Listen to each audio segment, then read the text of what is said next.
Good morning all of you my dear student. उम्मीद है कि आप अच्छे होंगे। तो इन दिनों हम सर्वोदय की जो क्लासें हैं उस पर प्रकृति को पढ़ रहे थे और प्रकृति में हमने चैप्टर शुरू किया था विश्व का। विश्व में भारत, और विश्व के भारत में हमने डिवाइडेशन में पढ़ा था कि स्थल भाग को क्या कहते हैं और जल भाग को क्या कहते हैं। जैसे विशाल जल राशि होती है उसे क्या कहते हैं, महासागर कहते हैं, और महाद्वीप जो विशाल भूमि होती है उसे कहते हैं। उनके भाग भी पढ़े थे हमने। कुछ पर्वत और पठारों के नाम भी बताया था आपको, और उसे जो है आपको रटने के लिए बोला गया था।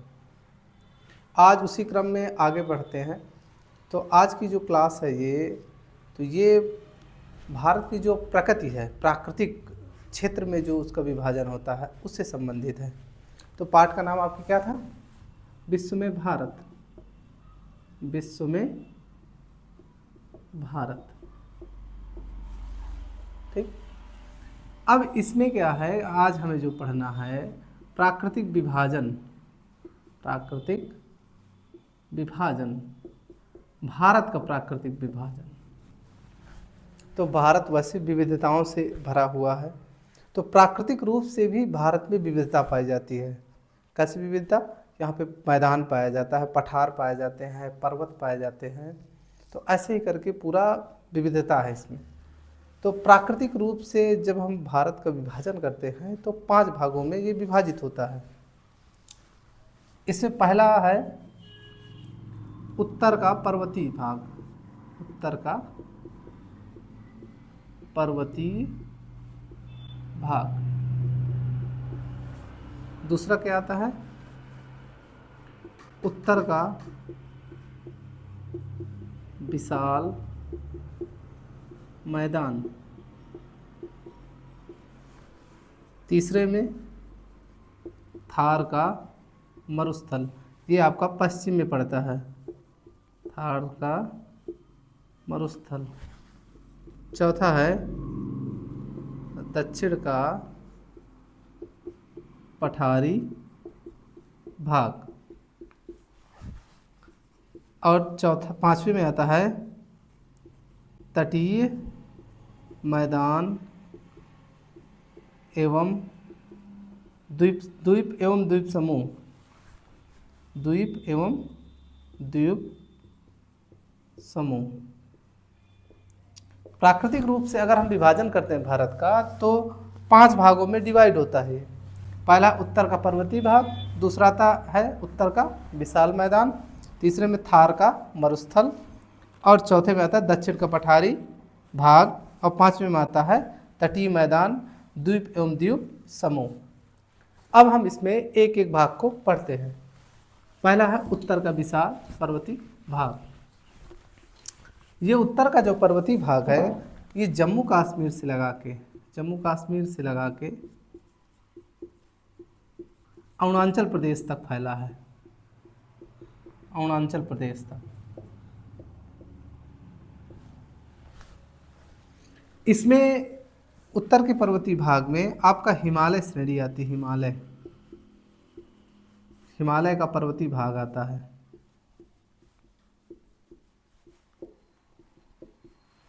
और हिमालय को कितने भाग में डिवाइड करते हैं? हिमालय को हम 3 भाग में डिवाइड कर देते हैं। पहला आपका हिमाद्री आता है,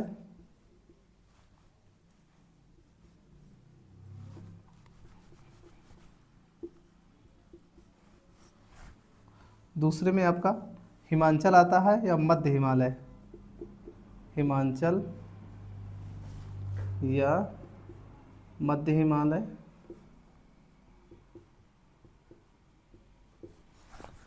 और तीसरे में आता है शिवालिक। हिमाद्री को हम बृहद हिमालय भी कहते हैं। क्या कहते हैं?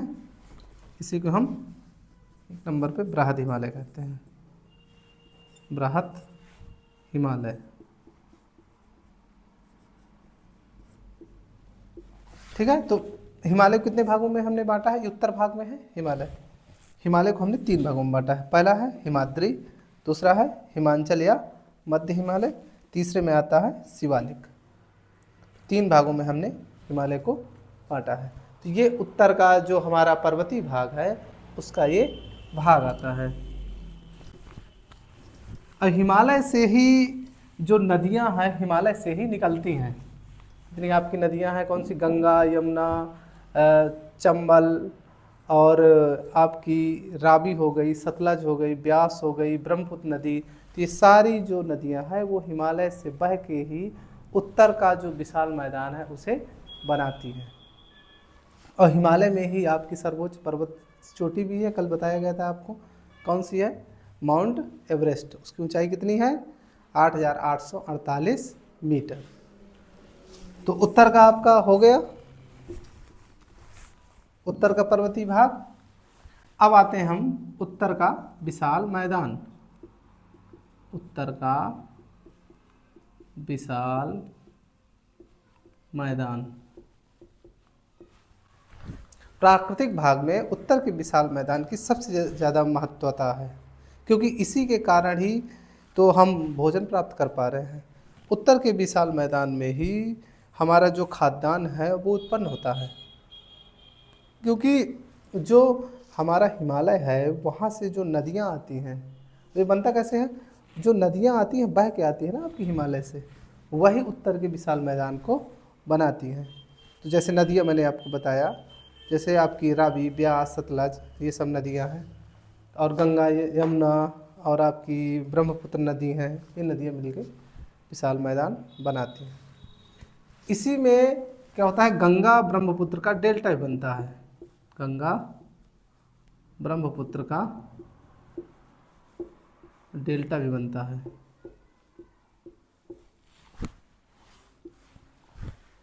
ठीक है, ये उत्तर का विशाल मैदान हो गया। तीसरे नंबर पे क्या था, हमने देखा था थार का मरुस्थल। तीसरे में हमने देखा था थार का मरुस्थल।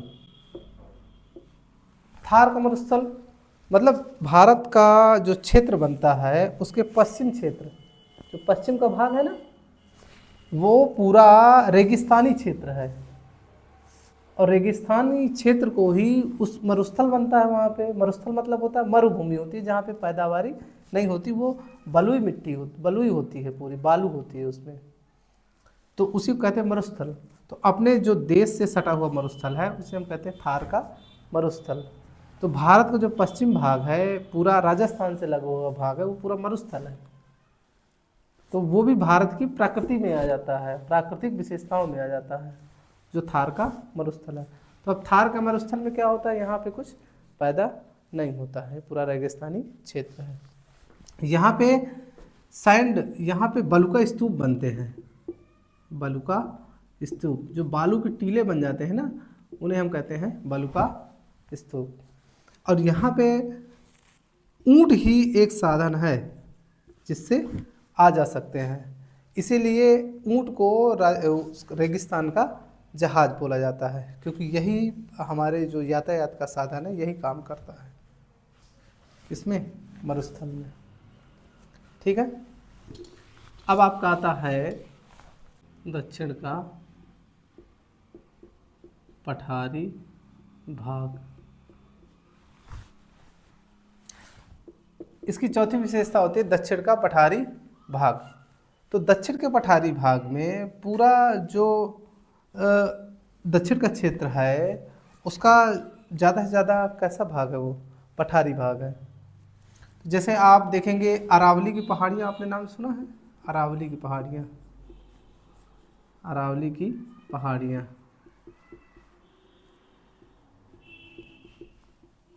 तो ये पूरा उत्तर और पश्चिम के क्षेत्र में पाई जाती हैं अरावली की पहाड़ियाँ।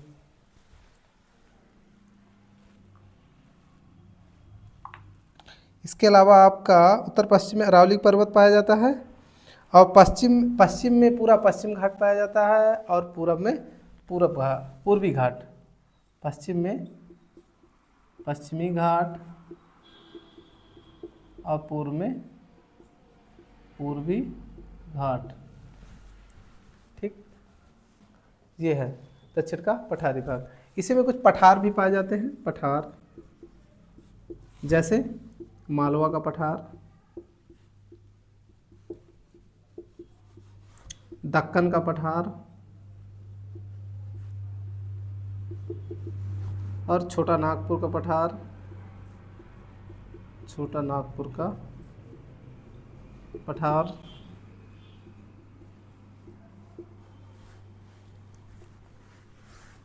कुछ पठार पाए जाते हैं दक्षिण भाग में। और इन्हीं पठारों से कुछ नदियाँ निकल के आती हैं। जैसे नदियों में आपके हो जाती है चंबल हो गई, गोदावरी हो गई, कृष्णा हो गई, ये कुछ नदियां हैं जो दक्षिण भारत से, दक्षिण से सोन हो गई, तो दक्षिण भाग की नदियां हैं जो इस पठारी क्षेत्र से, जो दक्षिण का पठारी भाग है वहाँ से निकलती हैं और उत्तर की ओर बहती हैं। इसके अलावा हमने क्या देखा था, ये देखिए इसमें, ये दक्षिण के पठारी भाग की बात हो गई। अब आता है तटीय मैदान,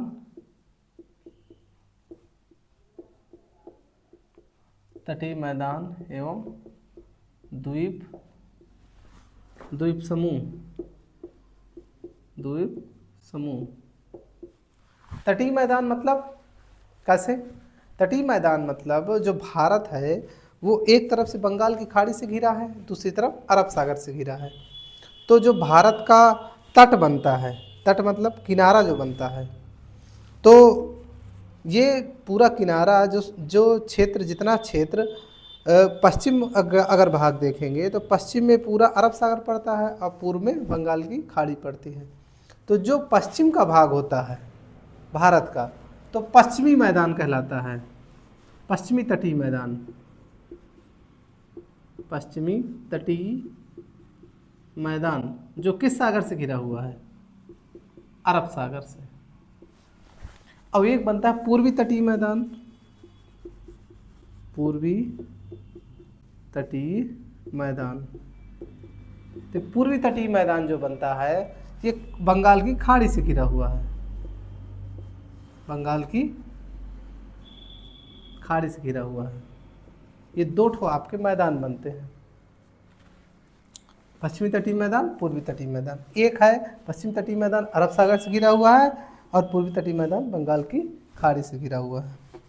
इसके अलावा द्वीप पाए जाते हैं। द्वीप क्या होता है? द्वीप उसे कहते हैं जो पूरी तरह से चारों तरफ से पानी से घिरा होता है। तो भारत में द्वीप समूह पाए जाते हैं, द्वीप समूह।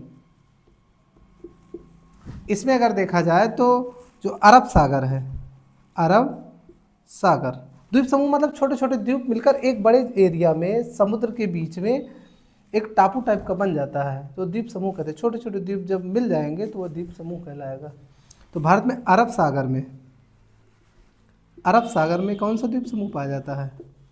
लक्षद्वीप, नाम तो सुना होगा, लक्षद्वीप अरब सागर में पाया जाता है। और बंगाल की खाड़ी में कौन सा द्वीप समूह पाया जाता है? अंडमान निकोबार द्वीप समूह। ठीक, तो हमने प्राकृतिक जो भारत का विभाजन है प्राकृतिक रूप से, उसे हमने पढ़ा आज। तो कितने भागों में, प्राकृतिक भागों में बांटा गया है भारत को जो है 5 प्राकृतिक भागों में बांटा गया है। उसमें पहला भाग क्या था? उसमें पहला भाग था आपको उत्तर का पर्वतीय क्षेत्र जो आता है, और दूसरा उत्तर का विशाल मैदान आता है, और तीसरे में थार का मरुस्थल जो रेगिस्तान जो पश्चिम भाग में भारत की स्थित है, और चौथे में आपको दक्षिण का पठारी भाग आता है, और 5वां भाग आपका आता है क्या? तटीय मैदान और द्वीप समूह। तो इसके बारे में आज हमने अच्छे से इसमें जाना। तो आपको जो है पूरी जो चीज़ें मैंने बताई उसे अच्छे से पढ़ लेना है और समझ लेना है। ओके, ऐसे ही ये दूसरी क्लास थी हमारी। इसके आगे भी सिलेबस इसमें बचा है, जो आपका ये पार्ट है विश्व में भारत का, तो उसे भी हम कंटिन्यू कराएंगे। Okay, thank you.